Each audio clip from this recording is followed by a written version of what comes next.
Sometimes the best way to get going is just to keep it simple, period.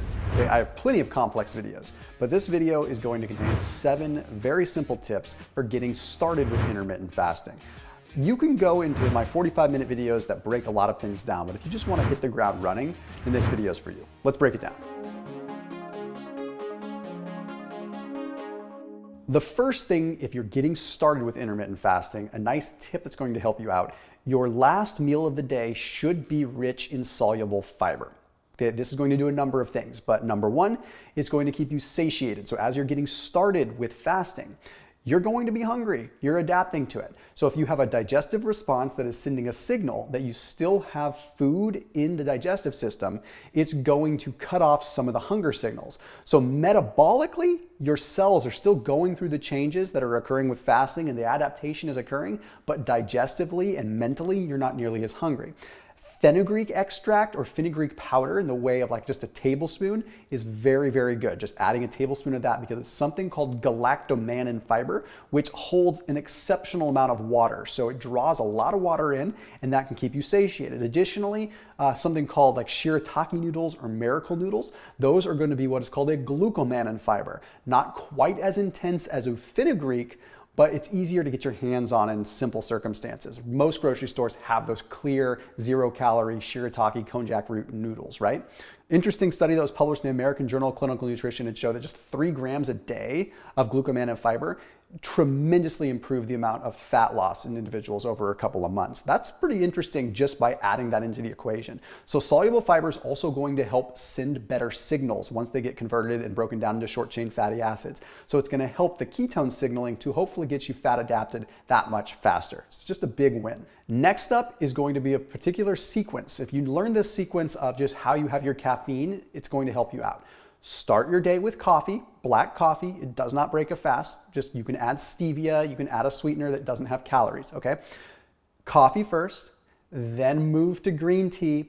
Then after green tea later on, have ginseng or ginger tea. And here's the reason why.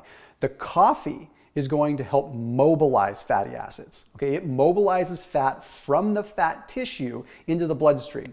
But if you're not burning the fat that you mobilize, what good is it? It's not going to do anything. It can get mobilized and it can go right back into storage again. It can go for its bus trip and then come right back. You don't want to just have fat release and then come back. You want to have it release and then burn it. Okay, that's where green tea can come in hand, right? So you have green tea later on because green tea is going to be a slightly less caffeine content. It's going to have more theanine, which is going to help you stay relaxed a little bit. But also what it's going to do is green tea activates AMPK.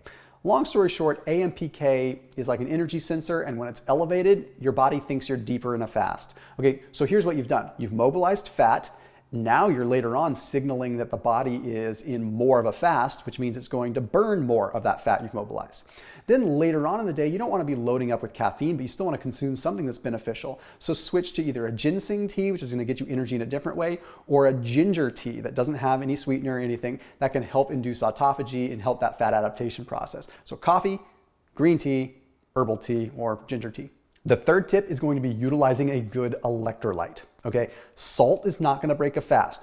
When you are fasting, you are going to lose minerals, and you may not feel it the first day, you may not feel it the second or third, but sometimes it's a cumulative thing where your minerals are completely getting out of balance because over time, as your insulin levels get lower because you're fasting and not consuming food, your kidneys expel extra water and the minerals go along with it. So you'll notice like even when you're not fasting, you feel a little bit weaker, you feel a little bit foggy, a little bit lethargic, your strength isn't as good. Remember, sodium, potassium, magnesium are all required, and calcium too for that matter, in proper muscle contraction. But when we are fasting, we can lose a lot of sodium.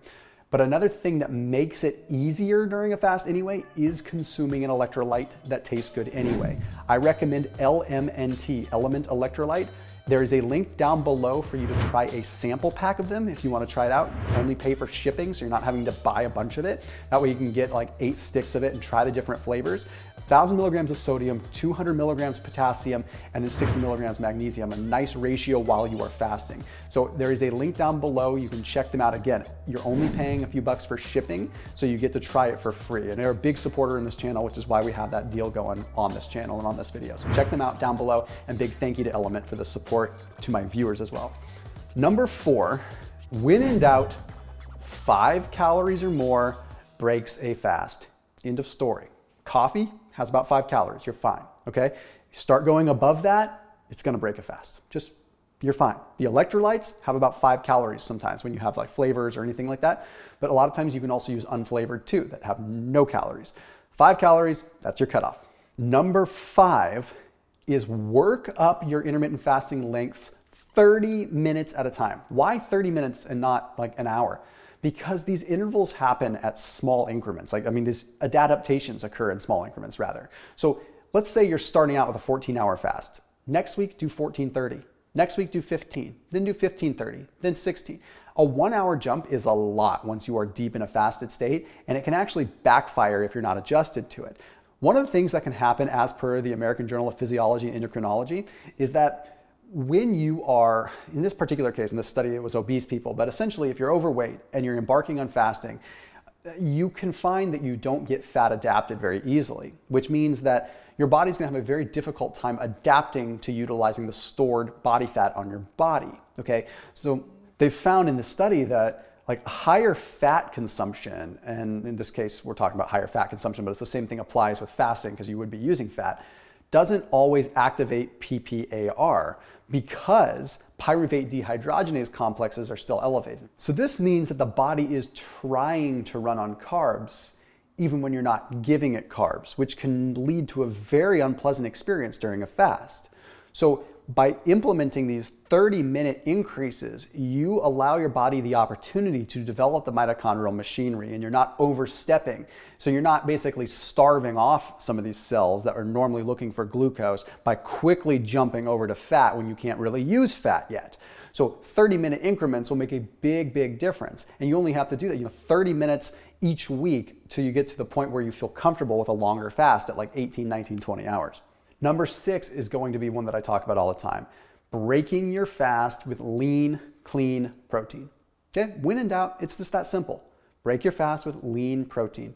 A protein shake that doesn't have fat added to it. A lean cut of meat, a lean cut of fish, shellfish, something that is very lean and very easy for your body to break down. That way you're not having a bunch of fat that's hard for your body to digest. You're not having a bunch of slow digesting carbs that are gonna sit in your gut causing a problem.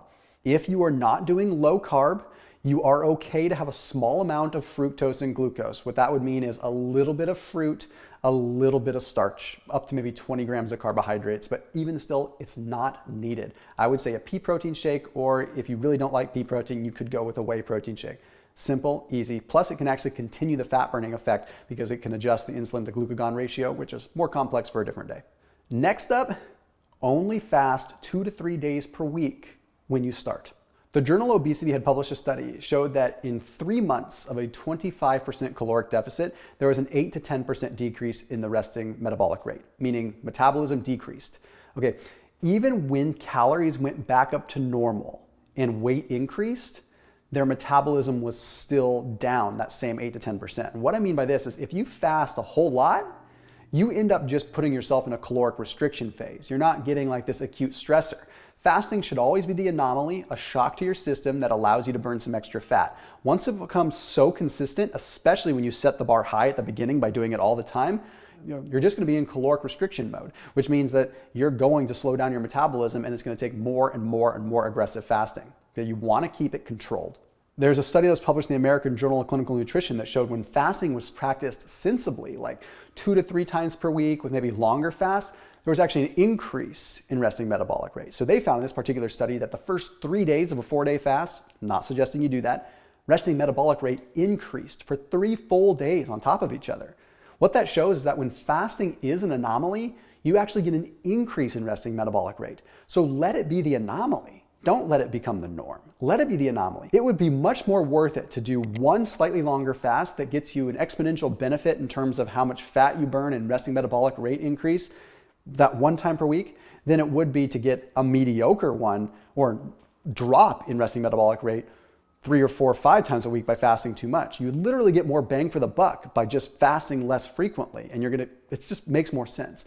So 7 quick tips to get you started on your fasting journey. I have a ton of other videos if you want to do a simple search, but I'll see you tomorrow.